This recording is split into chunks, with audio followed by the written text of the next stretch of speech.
श्रीराम जय राम जय जय राम।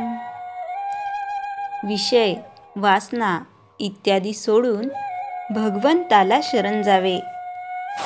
भगवंताचे अस्तित्व जिथे पाहावे तिथे आहे। भगवंताचे मर्म ओळखायला मी कसे वागावे हे प्रथम पाहावे।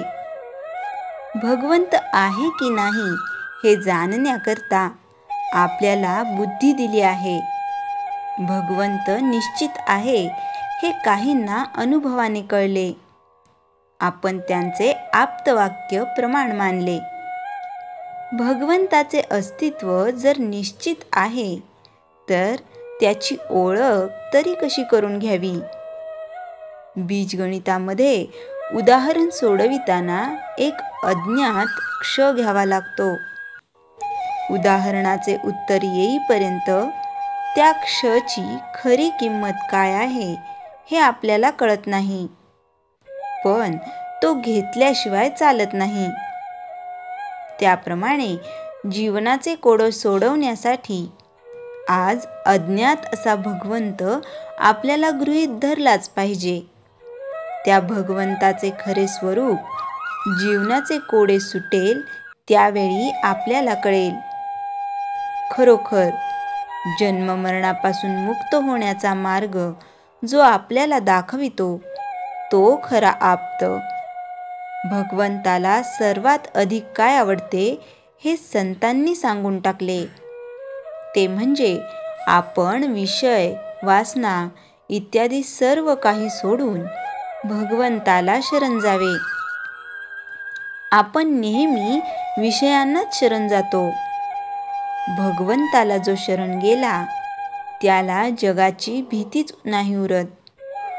सर्व चमत्कार करता येतात, पण भगवंताला शरण जाणे फार कठीण आहे। आपण जिना चढतो ते जिन्यासाठी नसून वरच्या मजल्यावर जाण्यासाठी असते। वरच्या मजल्यावर जाणे हे साध्य असून जिना हे त्याचे साधन आहे। त्याप्रमाणे तीर्थयात्रा, व्रते, नेमधर्म ही साधने असून परमेश्वर प्राप्ती हे आपले साध्य आहे। पण परमेश्वर प्राप्ती बाजूलाच राहिली आणि आपण साधनालाच घट्ट धरून बसलो आहोत।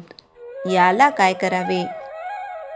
मूळ भगवंत हा निर्गुण, निराकार आणि अव्यक्त आहे, पण मनुष्य त्याला आपल्या कल्पनेमध्ये आणतो।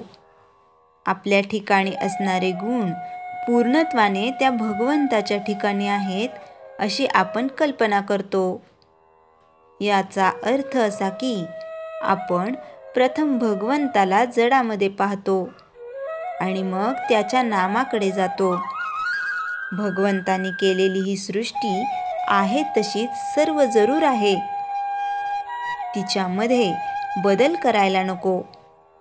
बदल आपल्यामध्ये करायला हवा।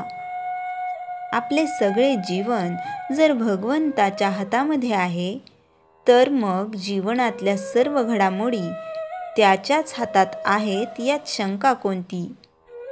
झाडाच्या मुळांना पाणी घातले की त्याच्या सर्व भागांना ते पोहोचते, तसे भगवंताचा विसर पडू न दिला म्हणजे सर्व काही बरोबर होते। भगवंत हवासा वाटणे यामध्येच सर्व मर्म आहे। आत्मा हा समुद्रासारखा आहे। त्याच्या अगदी लहान थेंब त्याप्रमाणे हा जीव आहे। त्याची ओळख होऊन आत्म्याशी समरस होणे हेच खरे तत्वज्ञान आहे। या आत्म्याचे नित्य स्मरण ठेवून आनंदात असावे।